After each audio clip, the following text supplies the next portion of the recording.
Bienvenidos a nuestra agenda abierta. ¿Cómo le va? ¿Cómo está? Hoy vamos a abordar uno de los temas que generan noticia. Uno de ellos pasa en Ecuador. El informático llamado Olavini pidió a su defensa que convoque al presidente Lenín Moreno a dar testimonio sobre las declaraciones del Ejecutivo en su contra. Preguntamos, ¿lo hará el presidente Moreno? Tema de tapas de medios nacionales.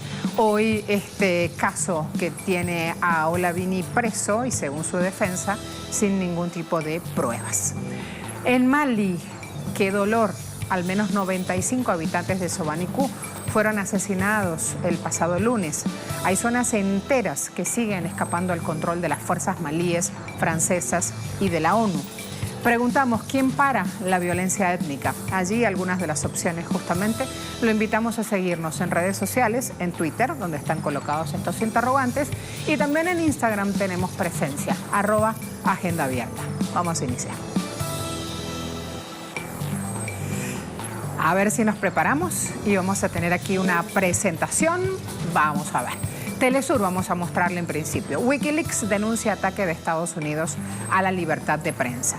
El director y editor en jefe de Wikileaks, Christine Hafson, anunció que el caso del periodista Julian Assange, preso en Reino Unido y ahora solicitado en extradición por Estados Unidos, es un caso que atenta contra la libertad de prensa. Denunció además que las investigaciones contra una cadena de noticias, ABC en Australia, y la reciente encarcelación del sueco Olavini en Ecuador hacen parte de un mismo esquema, un ataque sistemático contra el periodismo de investigación. El editor jefe de Wikileaks no confía, de hecho, en la justicia, ni la de Reino Unido, ni la estadounidense, ni la de Ecuador, y advierte que el futuro de Assange está fundido con el futuro del periodismo en Occidente. Asimismo, Electronic Frontier Foundation a la ONU. El caso de Olavini destaca los peligros de una ley vaga de delitos informáticos. En una carta que envía esta fundación al Comisionado de Naciones Unidas para los Derechos Humanos y la Comisión Interamericana de Derechos Humanos, indica, notamos que estas leyes fallan de varias maneras. Primero, no cumplen con los requisitos establecidos por las normas interamericanas de derechos humanos, que prohíbe cualquier restricción de un derecho mediante el uso del derecho penal. Las leyes penales vagas y ambiguas son una base inadmisible para restringir los derechos de una persona. El caso de Olavini destaca dos problemas congruentes con las leyes de delitos informáticos. Por un lado, el estatuto puede interpretarse de tal manera que cualquier software que pueda ser usado de manera indebida cree una responsabilidad penal justamente para quien ejecuta esa acción. Vamos a conocer más detalles de quién es Olavini. Estamos hablando de él, estamos diciendo el propio presidente de Ecuador está llamado a testificar en este caso. Olavini nació en Suecia, Gothenburg, la ciudad, año 83, y desde el año 2003 está residiendo en Ecuador. Trabajaba para una empresa de consultoría de seguridad digital de Estados Unidos que prestó servicios para el gobierno de Ecuador. Programador, experto en ciberseguridad y defensor de privacidad digital, se dedica al desarrollo de software libre, acusado por el Ministerio de Interior de hacer parte de una supuesta célula de hackeo internacional con agentes rusos y Julian Assange. Vamos a ver también las principales revelaciones de Wikileaks para entender por qué generaron tanta polémica y tensión a nivel mundial. ¿Qué es lo primero que suelta de sus archivos Wikileaks? Los archivos de Guantánamo. Año 2007 publicaron miles de documentos con manuales, la cárcel inaugurada por la administración Bush. En Bahía de Guantánamo, en Cuba, en los archivos sobran los detalles sobre prisioneros y los métodos de tortura utilizados contra ellos. Además, esta fue la punta, ¿sí? Pero siguieron publicando revelaciones todas con enorme repercusión mundial. Aparecieron en una segunda etapa las noticias secretas de las guerras en Afganistán e Irak. Año 2010 se divulgaban los diarios de guerra con cerca de 400.000 reportes que daban cobertura a los hechos en Irak, a esa agresión cruel de Estados Unidos a Irak del 2004 al 2009. Se presentaron los informes de los crímenes de guerra, abuso de autoridad, torturas, ataques a civiles, todo esto aparecía allí. Luego, se vieron también las informaciones secretas de los crímenes de las propias transnacionales.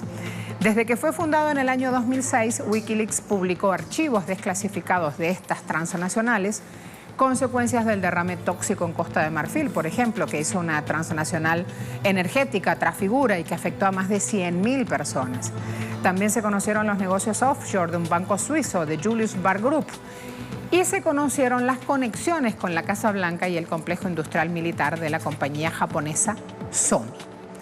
Ahí tienen entonces el mar de revelaciones de Wikileaks que los hace conocidos en el mundo, justamente cobran importancia mediática, aparecen en los titulares, y el tema es que sus revelaciones cuando aparecen con el documento de base, aparecen con los argumentos. Entonces contra eso nadie ha podido, y finalmente hoy el creador de Wikileaks, Julian Assange, está preso. Olavini, que hacía parte de ese mismo consorcio de investigación periodístico, también está preso en Ecuador. Y es por este caso que la defensa de Olavini dice: aquí no hay pruebas que sostengan la cárcel de mi defendido. Si el Ejecutivo ecuatoriano tiene acusaciones para hacerlo, que el propio presidente de la Nación sea quien se siente a dar testimonio. Pablo Navarrete a esta hora nos va a sumar desde el suelo europeo informaciones. Vamos a ir con él. Desde Londres, muy buenos días a todos los televidentes de Telesur. Hoy martes se ha confirmado que el gobierno de Estados Unidos de Donald Trump ha pedido formalmente la extradición del fundador de Wikileaks, el periodista Julian Assange, que se encuentra en este momento en la cárcel de Belmarsh, del sur de Londres.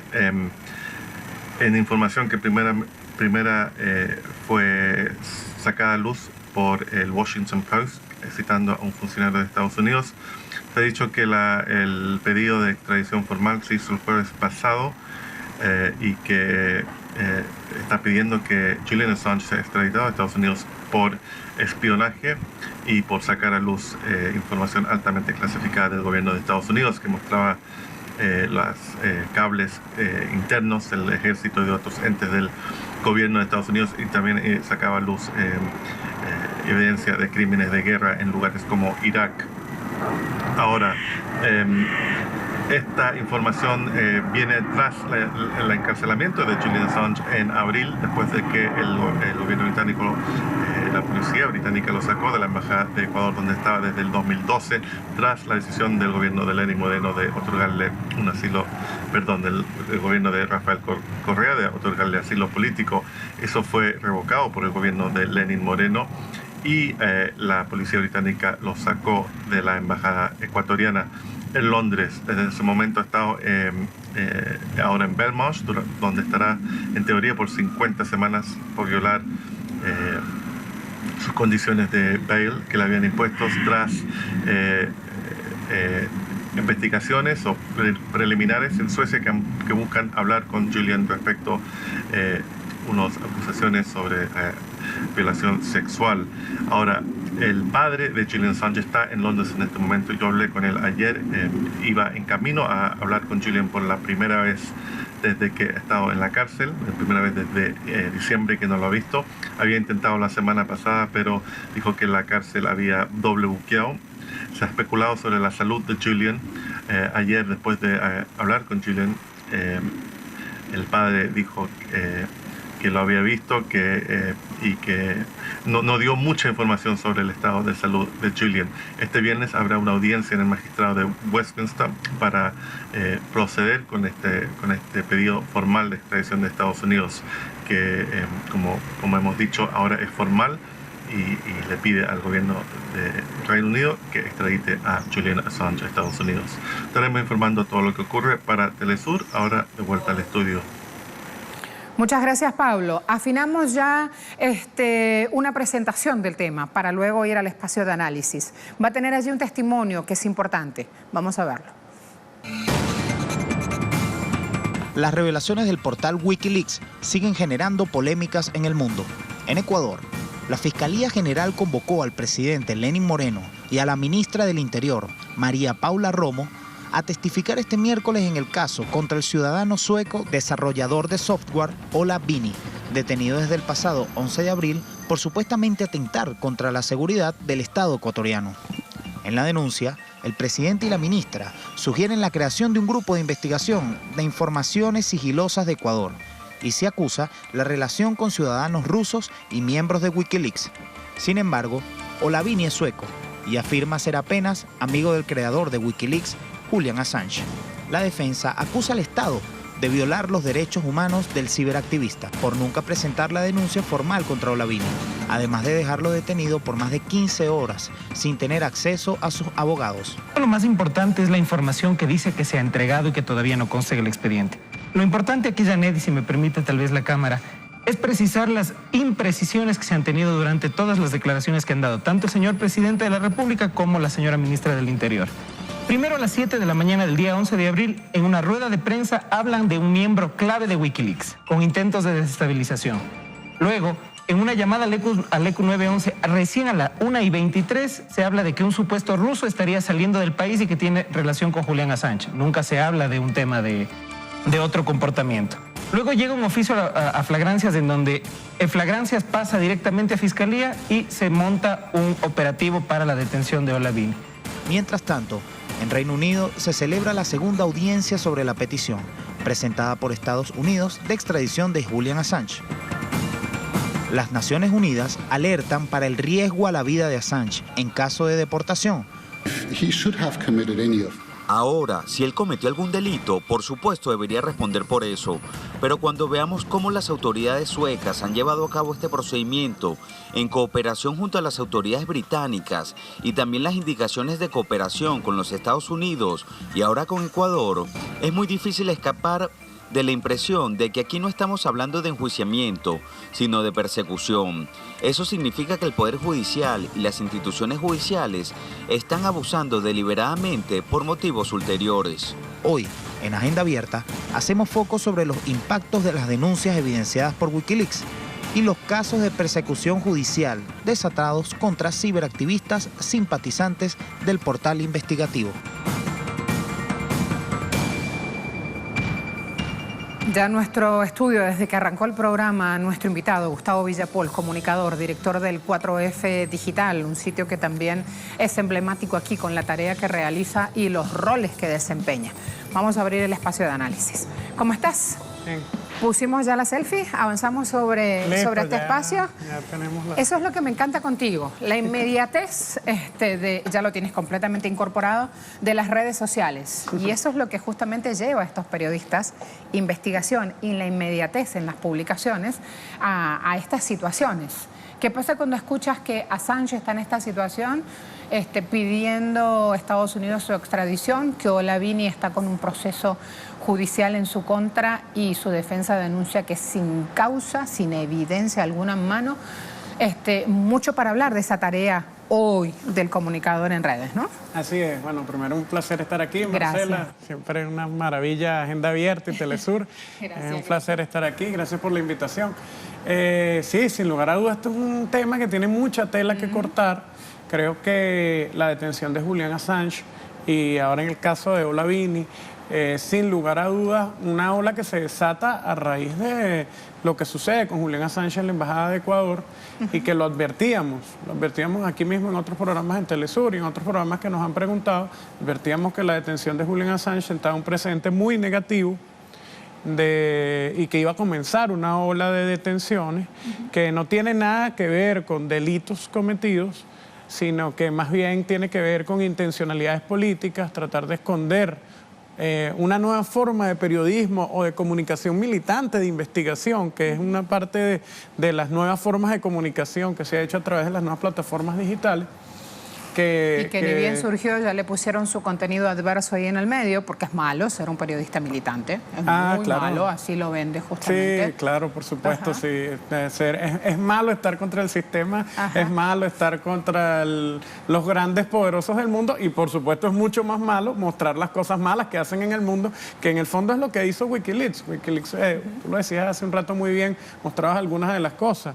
El asesinato de 60.000 civiles del 2004 al 2009 en Irak, o sea, la cantidad de cosas que develó Wikileaks es parte de una forma de hacer comunicación que se revela con las plataformas digitales, que es la minería de datos y la desclasificación de documentos, que incluso mezcla las nuevas formas de comunicación social y el periodismo con herramientas de informática que son ahora necesarias para hacer este tipo de comunicación. No hace tanto tiempo, hace 10 años nada más, si un periodista investigaba, le llegaba todo un tiempo, primero hacer la tarea en sí misma, escudriñar datos, luego levantar, comparar, decidir qué era lo que iba a poner en un libro, mínimo pasaba un año, año y medio. Ahora todo esto se da a velocidad de la luz. Y como estamos abriendo espacio de pedagogía sobre el tema y sobre este periodismo militante en redes, iba a preguntarte, primer interrogante, ¿por qué pasa esto hoy? Pasa por una actuación de un poder judicial que está amañado, pasa porque los malos deben ser castigados por el sistema, y si es así, ¿quién lo dice? ¿Con qué claves empezamos a agarrarnos para entender justamente estos hechos que están ocurriendo? No, sin lugar a duda es el producto del poder transnacional que gobierna los Estados Unidos, que tiene sus subsedes en países de Latinoamérica y de Europa, o sus intereses en países de Europa, y que tiene un gran poder para sentar un precedente ante todo lo que el gobierno de los Estados Unidos y los grandes poderes del mundo, que han estado involucrados en las peores guerras que hemos vivido en el siglo XXI, lo que están es sentando un precedente. El que se atreva a hacer comunicación de investigación, el que se atreva nuevamente a develar las barbaridades que hacemos en nuestras guerras y lo que hacemos por nuestros intereses, correrá la suerte que está corriendo Olavini, correrá la suerte que está corriendo Julian Assange. Así que lo que estamos es detrás de una persecución política a la comunicación militante, a la comunicación de investigación de nuevo tipo, así como lo hicieron con muchos periodistas en el siglo XX, en las dictaduras latinoamericanas, en el mismo Estados Unidos se perseguía la comunicación militante periodística de investigación que mostraba crímenes como por ejemplo los crímenes de raza en los Estados Unidos, que fueron luchas de los años 60, 70, igualmente aquí en Latinoamérica. Ahora con este nuevo tipo de comunicación se hace una persecución internacional y la cuestión siente un presente tan negativo, Marcela, que a Julian Assange lo meten en el Guantánamo europeo, que es Belmarsh, que es una cárcel terrible, que además ha desmejorado su salud. Se dice que ha perdido más de 10 kilos de peso, que tiene problemas psicológicos, que está siendo sometido a tortura psicológica. Eso lo declara su defensa, y su padre incluso lo declaró, que lo veía en condiciones... Tristísimo, claro, de hecho no puede, hoy tiene una comparecencia ante el jurado, y lo más seguro es que no puede asistir, e incluso a lo mejor ni siquiera puede hacer una videoconferencia por la situación en la que se encuentra, porque están sentando un precedente. Lo vamos a castigar, vamos a hacer que se ponga flaco, que pierda sus capacidades psicológicas, porque develó las barbaridades de las que somos capaces de hacer desde el poder nosotros para conseguir los intereses macabros que en el mundo ellos siempre han perseguido. Cuando hablabas de sentar este precedente, que también es sentar jurisprudencia, rápidamente asocié con la acción que está haciendo Facebook hoy por hoy. Facebook es cómplice en este momento con su comportamiento justamente en casos como este. Yo creo que sí, a pesar de que en los creadores de Facebook ha habido incluso polémica entre ellos mismos por el papel que ha tenido el propio Mark Zuckerberg en algunas ocasiones entregarle datas de los millones de usuarios de Facebook a organismos de inteligencia con data personal, a los organismos de inteligencia como la Scotland Yard, como la CIA, cuando son requeridos. Yo creo que eso, sin lugar a duda, a pesar de que las redes sociales y el Internet son instrumentos extraordinarios, inventos maravillosos del ser humano que sirven para muchas cosas, desde los centros de poder han conseguido la forma de utilizar esa gran cantidad de data que se genera ahí, y Facebook es una de ellas. Pues Facebook ya pasó a ser una instancia en la cual la utilización de los datos de cada uno de los que estamos inmersos en esa red son usados para los diversos intereses de los poderosos, y Facebook, yo estoy seguro que ya lo hace sin ningún tapujo, así como la mayoría de las plataformas. Aquí el secreto... Facebook espía. Claro, es así, sin lugar a dudas. Todas las plataformas donde se genera una gran data, una big data, son, veámoslo así, si Julian Assange, un activista, consiguió la posibilidad de informática y periodística de desenmarañar y publicar una cantidad de datos, imagínense lo que pueden hacer los dueños de esos datos, los dueños de esas plataformas con todos los permisos, y ponerlos a la orden de los organismos de inteligencia. Ahora, el gran esfuerzo que tenemos que hacer en la humanidad, los gobiernos independientes, los movimientos sociales, las revoluciones, es primero adueñarnos de estas herramientas. Adueñarnos de estas herramientas. No me refiero específicamente a estas herramientas de Facebook, Twitter, que también hay que utilizarlas para comunicar, para dar la batalla, sino crear las propias. Mientras dices esto, rápido voy a Telegram y el caso de las revelaciones en Brasil, justamente todo un poder judicial y actores políticos amañados en contra de Lula da Silva. ¿No es un ejemplo paradigmático? Totalmente, totalmente. Vemos cómo cada vez más estas herramientas tienen protagonismo incluso en la política nacional de todos los países. Vemos cómo, bueno, se han transformado en plataformas para gobernar, para desgobernar, para antes en otras épocas en un juicio, el avance de la tecnología. Antes en otras épocas veíamos, bueno, se intersectó la llamada de un político con otra y se llevó a juicio. Ahora es a través... La pinchadura de un teléfono además era... Eso pasó de moda, aunque seguro todavía lo hacen los organismos de inteligencia. Eso ahora lo que se utilizan son estas grandes datas que a veces incluso sin generar conversaciones en sistemas de mensajería entregan mucha información a organismos de inteligencia. Entonces hay que hacer un gran esfuerzo. De hecho, Olavini es un militante del software libre y de plataforma.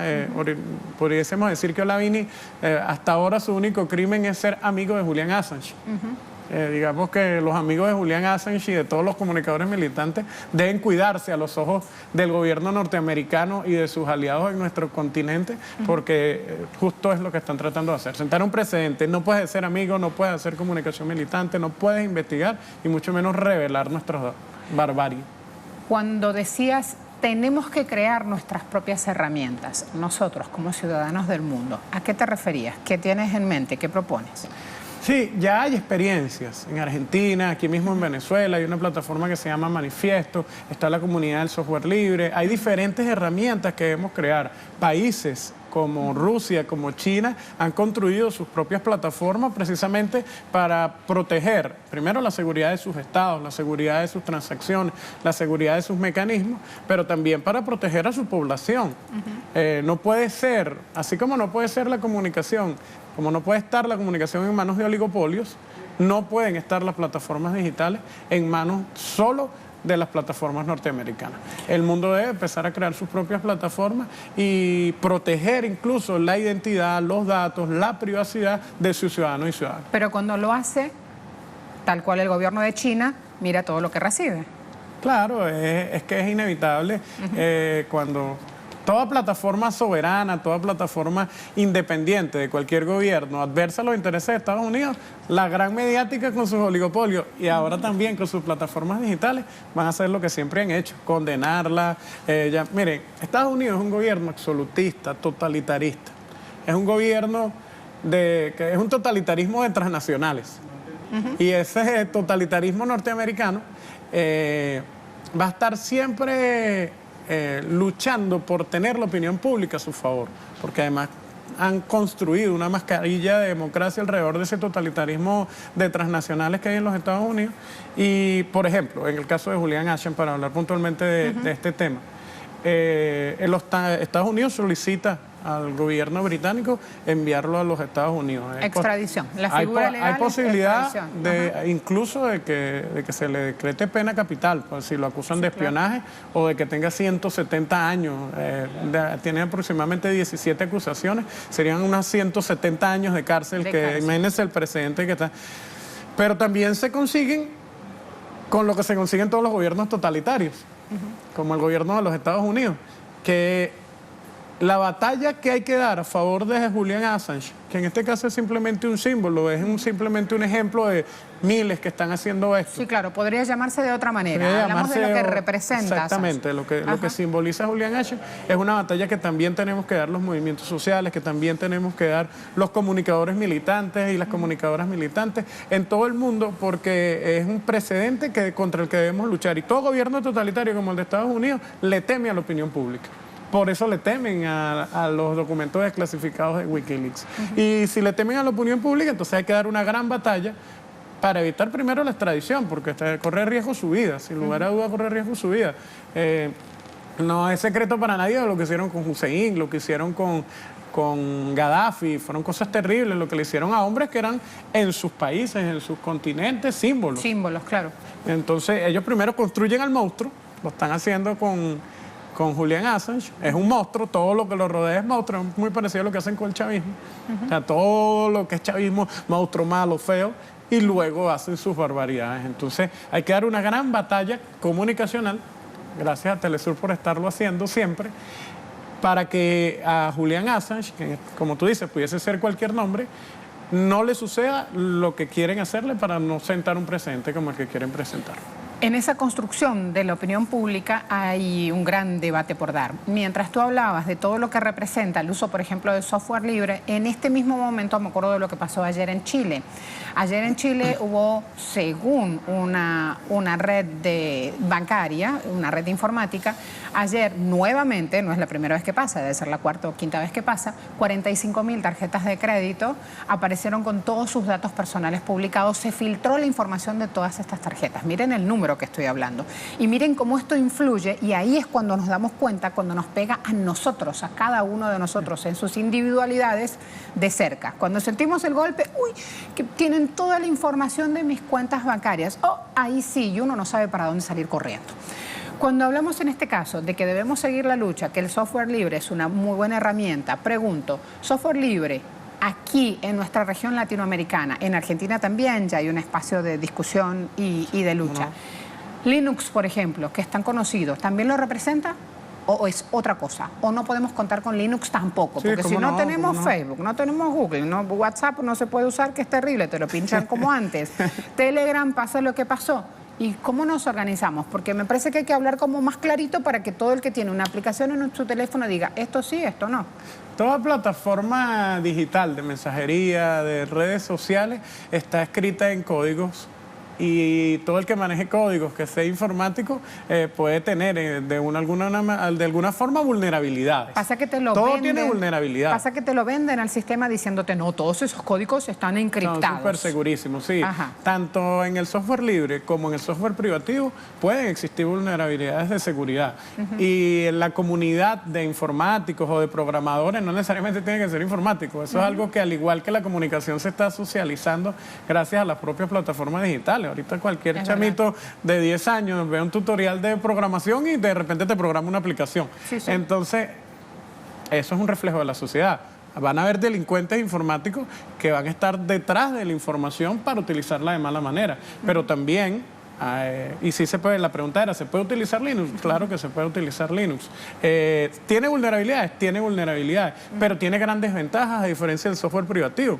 El software privativo está en manos de unos pocos, ahí que manejan la data de todo lo que está allí. En cambio, el software libre, como tiene cinco códigos fundamentales, y entre ellos 5 líneas o principios fundamentales, y entre ellos está que es de código abierto. Lo que no significa que sea inseguro. Todo lo contrario, hay plataformas. Miren, las principales plataformas de seguridad norteamericanas están en software libre. Ellos no lo dicen, pero es así. Y eso no significa que sean inseguras, son súper seguras. Sí, claro. Son súper seguras, tienen mecanismos y encriptaciones súper avanzadas que son segurísimas. Pero es, sin lugar a dudas, una plataforma que es mucho más viable, mucho más utilizable para la seguridad. Te pongo un ejemplo. Los problemas de electricidad. Hace unos años se denunció en Venezuela que la plataforma que distribuía la electricidad tenía grandes complicaciones, y el comandante Chávez hizo cambios, igual lo que sucedió en PDVSA. En PDVSA, Intesa, de 2002 estamos hablando, era el cerebro de PDVSA estaba cerrado y lo manejaban desde los Estados Unidos con un software privado. El desarrollo del software libre para la utilización de diversas plataformas te permite autonomía y soberanía, lo que no te hace menos vulnerable. Lo que te permite es que tú eres el que maneja la data, tú eres el que maneja el código, tú eres el que maneja toda la plataforma y evita que te la estén jalando de otros lados. Pues tú generas tus mecanismos de seguridad, tú generas tus mecanismos de uso, y realmente es mucho más viable en el sentido político de la soberanía y la independencia. Ya cerramos con los marcos jurídicos, si están adaptados o no en función de esto. Antes quiero ir a revisar en Twitter cómo van las respuestas a nuestra pregunta. Hoy dijimos, Olavini, informático ecuatoriano, pidió a su defensa que convoque al presidente Lenín Moreno a dar testimonio sobre las declaraciones que tiene el Ejecutivo en su contra. Preguntamos, ¿lo hará el presidente Lenín Moreno? 10% dice sí, 54% dice no, 36% dice nunca. Y ahí viene justamente, Gustavo, la pregunta final. ¿Irá o no el presidente de Ecuador? Y luego, si va, ¿qué marco jurídico se está creando con ese precedente? Si va o no el presidente de Ecuador, bueno, eso quedará. Habrá que preguntarle a él si va a ir o no va a ir. Yo considero que el presidente de Ecuador se ha transformado sin lugar a duda en un sujeto del gobierno de los Estados Unidos en nuestro continente y va a detentar sus intereses.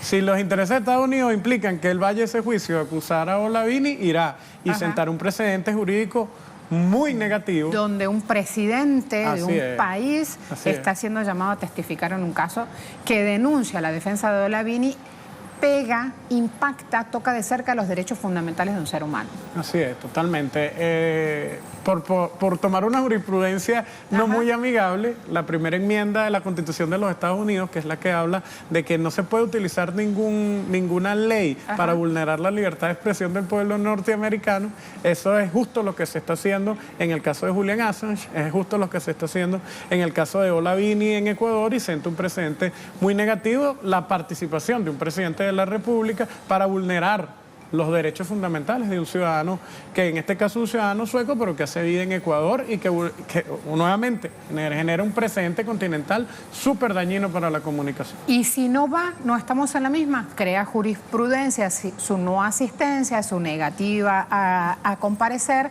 y de nuevo qué marco jurídico rodea entonces a Olavini, a un hombre, porque también podría tener igual que Assange cualquier otro nombre, a un hombre que lucha por la libertad de todos y por el derecho de todos a ejercer la tarea comunicacional con información veraz.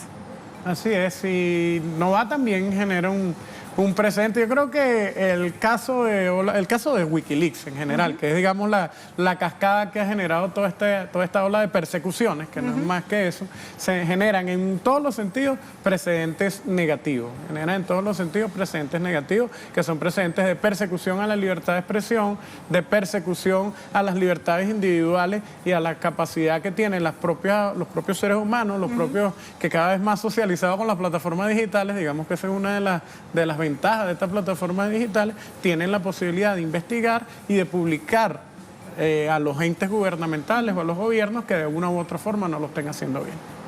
Gracias, Gustavo. Da para seguir el tema. Lo que no da más es el tiempo. Así es. Así que vamos a hacer una pausa y nos preparamos a otro tema al regreso. Gracias, Gustavo. Muchas gracias. Mali vive días tensos tras un incendio criminal en la aldea Sobameda, en la región central del país, departamento de Nocti. 95 personas fueron asesinadas, lo que representa un tercio de la población de la aldea, de la mayoría de la etnia Dogon. Es un caso que todavía no se conocen los responsables. Las autoridades acusan de haber sido un ataque terrorista, mientras la mediática internacional lo noticia como un conflicto interétnico. Eso porque en marzo, más de 130 aldeanos de la etnia Fulani fueron asesinados por hombres armados que vestían la ropa tradicional de cazadores Dogon, por lo que la masacre ocurrida el lunes podría ser una respuesta de los Fulanis a los Dogon.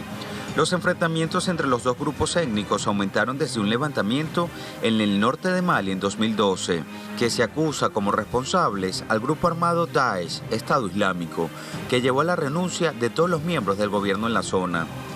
Con la desestabilización regional, el Daesh pudo armar los diferentes tribus buscando apoyo para dominar todo el territorio nacional. Por ahora avanzan las investigaciones y las autoridades del Ministerio de Salud afirman que el número de víctimas puede aumentar, ya que buscan cuerpos en los escombros de la aldea. Decidí acortar mi visita y regresar a Mali, como mi deber lo exige, estar cerca de nuestra gente cuando padece un fuerte dolor. Es cruel después de todo el dolor que hemos vivido hace poco. Pensamos que el ciclo se estaba cerrando y que se estaba reduciendo hasta cerrarse, pero desafortunadamente volvió a encenderse. Hoy en Agenda Abierta hacemos focos sobre los conflictos en Mali.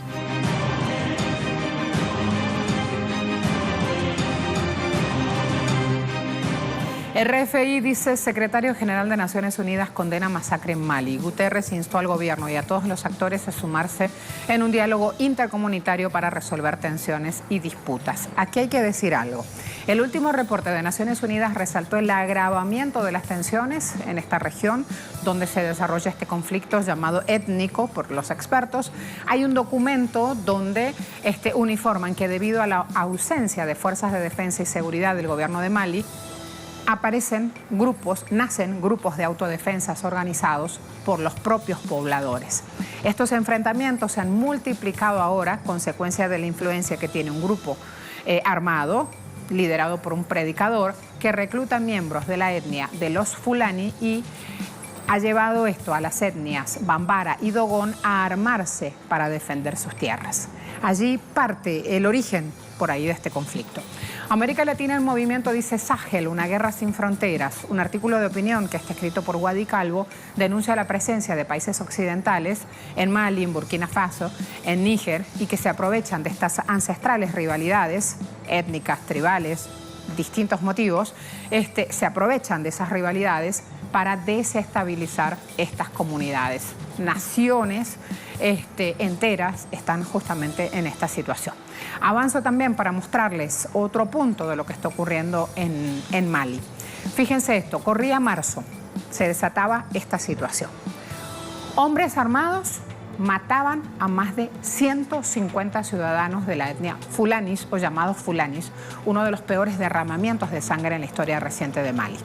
Este conflicto encuentra al pueblo Dogón, allí van a tener la información, a Siglo, que está viviendo en el centro de Mali, es una etnia de cazadores, acostumbra a quedarse en un lugar fijo, tienen un grupo de autodefensa llamado Danna Ambasagu y que fuera en un momento unido con el gobierno nacional, los encontró con una gran masacre este año. Aquí hay otra cuestión que también es importante de conocer en este conflicto. Ya nos vamos a preparar para el análisis. Ya la etnia Fulani, que tiene mayoría musulmana, es compuesta por ganaderos y ellos sí son seminómades. Hacen grandes distancias por todo África Occidental y las diferencias entre Fulani y Dogón eran resueltas antes en mesas de negociaciones. Esas mesas de negociaciones que pide ahora uno que retomen. La cuestión es que ya están en otro nivel de violencia porque gran parte del territorio de Mali ha sido ocupado por la organización armada Daesh en el año 2012. Hay datos socioeconómicos de este país que también hay que resaltar. Un país que tiene 13 millones de habitantes, su capital, Bamako, tiene un PIB de más de 15.000 millones de dólares, año 2017. Es uno de los países más pobres del mundo. Y justamente en esta pobreza hay que sobrevivir y allí cada uno, a la vieja usanza o como ha ido transmutando, necesita moverse y necesita la tierra para sobrevivir. El IDH de este país es 0,309 y está entre los 10 peores del mundo. Ese es el índice de desarrollo humano, el IDH. 65% del territorio está cubierto o atravesado más bien, o pendiente o específico en el desierto del Sahara. El 80% de la población trabaja justamente en el campo. Por eso sus principales exportaciones tienen que ver con el algodón, pero también con el oro. Si vamos a hablar de religión, fíjense cómo en porcentajes está distribuido la creencia religiosa de este país, pero acoto, este no es un tema de religión, que más del 80% profesa la fe musulmana, más del 16% cultos tradicionales africanos y menos del 3% profesa la fe cristiana, no hace a este componente de violencia que por estos días está viviendo el país. Ocupado Mali por una misión de paz de Naciones Unidas desde el año 2013. Ocupado por Naciones Unidas. Este año se registraron 4 veces más ataques que todos los que se dieron en el año 2016.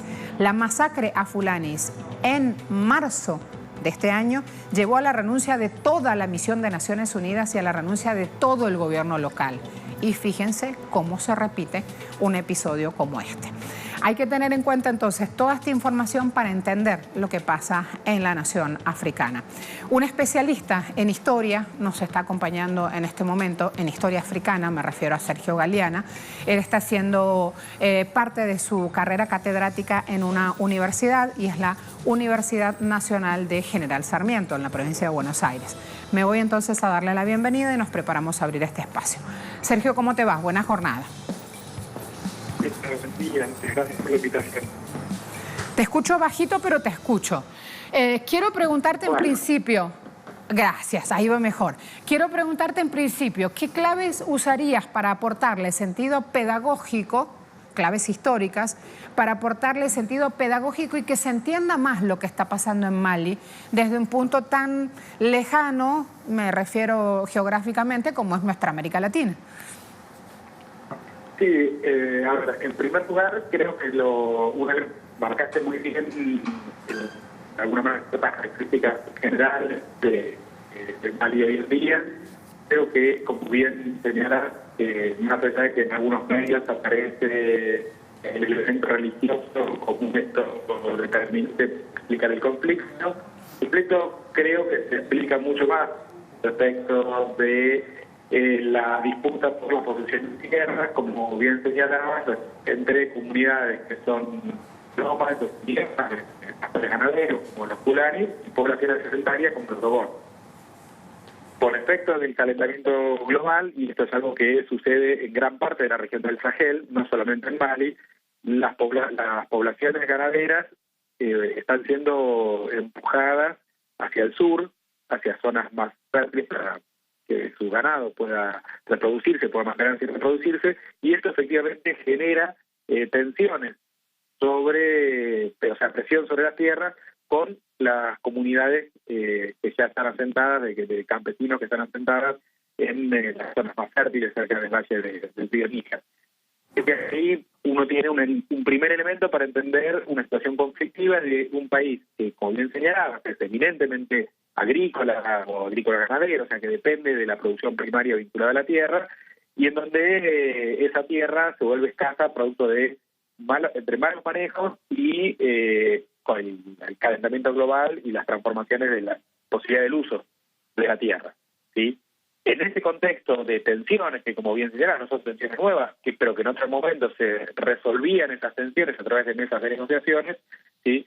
Creo yo que cierto marco de estabilización general y sobre todo la intromisión de grupos como el Daesh, como señalabas, el ISIL o ISIS, agrupaciones afiliadas a Al-Qaeda, con una visión rigorista o particularmente lenta de una mirada sobre el Islam, le dan un sentido político, una legitimación a la violencia, ¿sí? Para apelar a la apropiación de tierras. Y creo que en este sentido lo que demuestra el conflicto y sobre todo el recrudecimiento en los últimos tiempos es la incapacidad por parte de las Naciones Unidas de generar un resultado duradero en el tiempo respecto de la resolución de estos conflictos. En general, la mirada es una mirada mucho más cercana a la solución militar, donde lo que se busca es establecer una cuestión de seguridad militar y donde, por otra parte, también están los grandes intereses de Estados Unidos y de Francia respecto del entrenamiento de fuerzas militares en la región, y se deja de lado los problemas más estructurales vinculados a garantizar la subsistencia de la población en términos de acceso a recursos materiales. Justamente iba a preguntarte, ¿qué aporte le hace Occidente justamente a este país africano que necesita evidentemente una mano? Hemos dicho, es uno de los 10 más pobres de la región. Sí, a ver, el aporte en general es bastante pobre, ¿sí? En términos de cuáles son las estrategias de lo que se piensa como ayuda, ¿no? Uno podría discutir después si lo que hacen gran parte de las organizaciones de los países, de las organizaciones financieras internacionales e incluso de organizaciones no gubernamentales, lo que hacen es ayudar, sino tratar de generar condiciones de lo que llamamos relación neocolonial. Creo que en gran medida la forma de pensar estos conflictos y todas las formas de resolver estos conflictos que tiende mucho más al reforzamiento del aparato militar y de la represión por sobre la generación de condiciones que efectivamente permitan un mayor desarrollo y por lo tanto una mayor estabilidad en la región, dan estos resultados. ¿Sí? Una estrategia vinculada a la formación de mandos militares conjuntos para el Sahel, de entrenamiento militar, una gran cantidad de dinero invertido en programas de entrenamiento militar y de compra de armamentos, que efectivamente es necesaria una presencia del Estado, una presencia de fuerzas militares para garantizar la seguridad, pero creo que el resultado en los últimos años lo que demuestra es que esa estrategia casi centrada exclusivamente en el aspecto militar no resuelve los problemas estructurales que tienen la sociedad de Malí concretamente, pero también gran parte de otras sociedades de la región del Sahel, como en Níger o incluso en Nigeria, en el norte de Nigeria o en el norte de Camerún o incluso más allá en Sudán. Una mirada especializada justamente a esta hora con nosotros. Gracias, Sergio. Hasta la próxima. Hasta la próxima. Hasta luego. Hasta luego. En redes sociales hemos preguntado los hechos en Mali. Al menos 95 habitantes de Sobancú fueron asesinados el lunes. Hay zonas enteras que siguen escapando al control de fuerzas del país, fuerzas francesas y de Naciones Unidas. ¿Quién para la violencia étnica? 9% dicen los propios ciudadanos del país, los malienses. 42% dice ONU incapaz. Y 49% dicen paramos la violencia étnica todos. Otros hechos hasta ahora, vamos a ver decisiones que toman nuestros gobernantes y que afectan en nuestros bolsillos.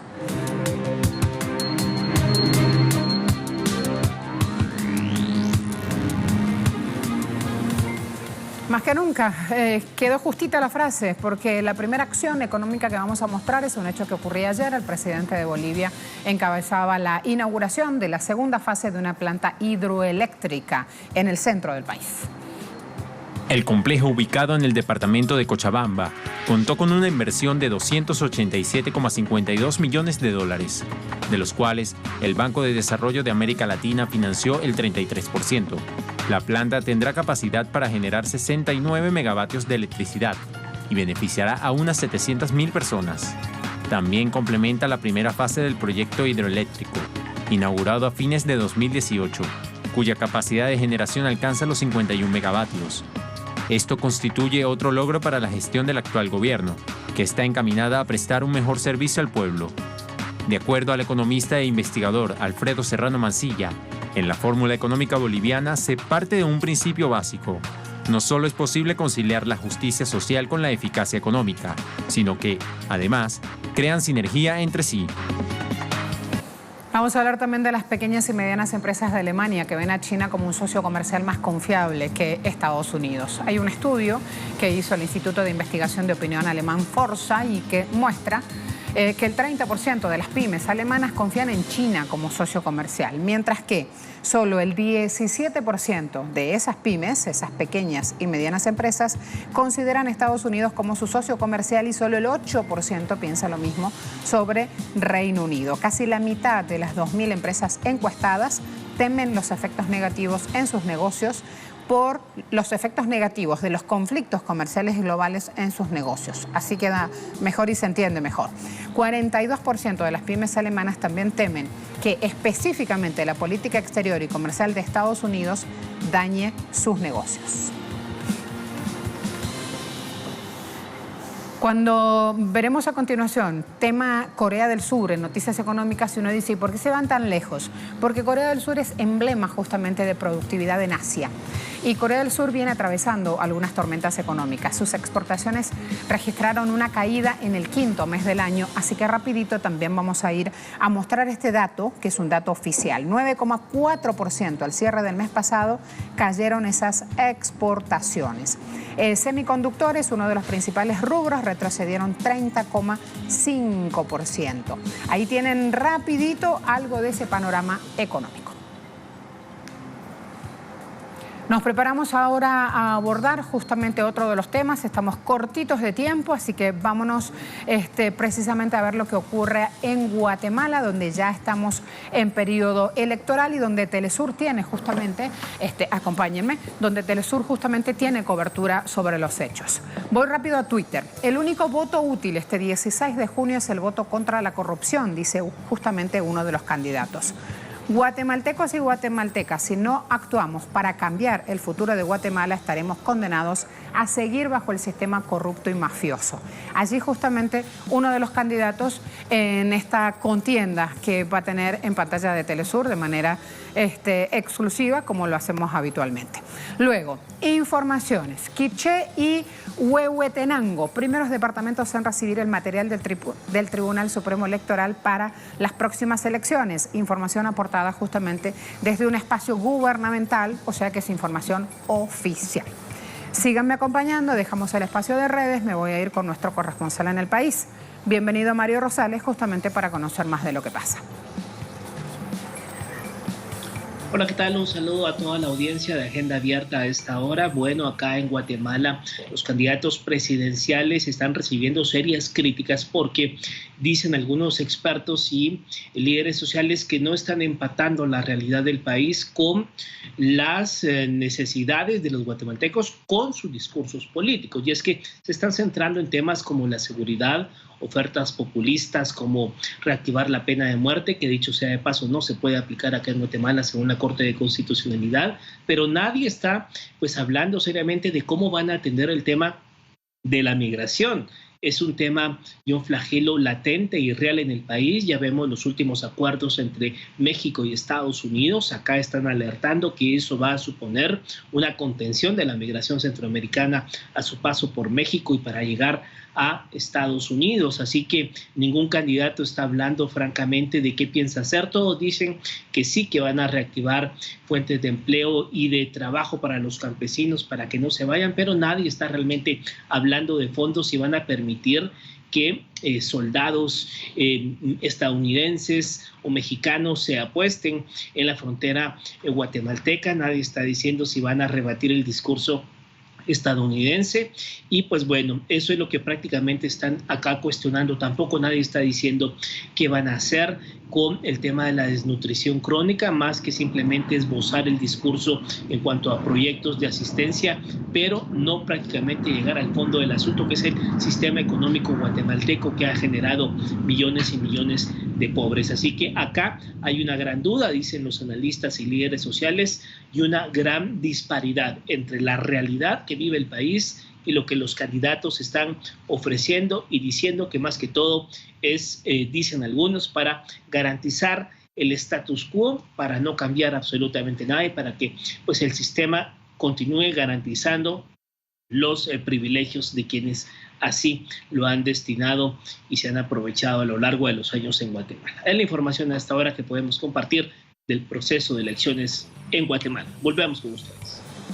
Gracias Mario, nos despedimos. Llegamos justito para todo, pero en realidad faltaron cosas, se lo debemos. Deportes, por ejemplo, lo vamos a llevar en capítulo especial mañana, porque tenemos una cobertura súper amplia de hechos deportivos, porque se viene la Copa América, estamos trabajando para eso. El próximo viernes, gran inauguración, gran en esta pantalla, en horario, además, donde sé que van a estar listos y prestos para, aquí en Latinoamérica, sentarse a ver la tele y a compartir contenidos deportivos de la Copa América.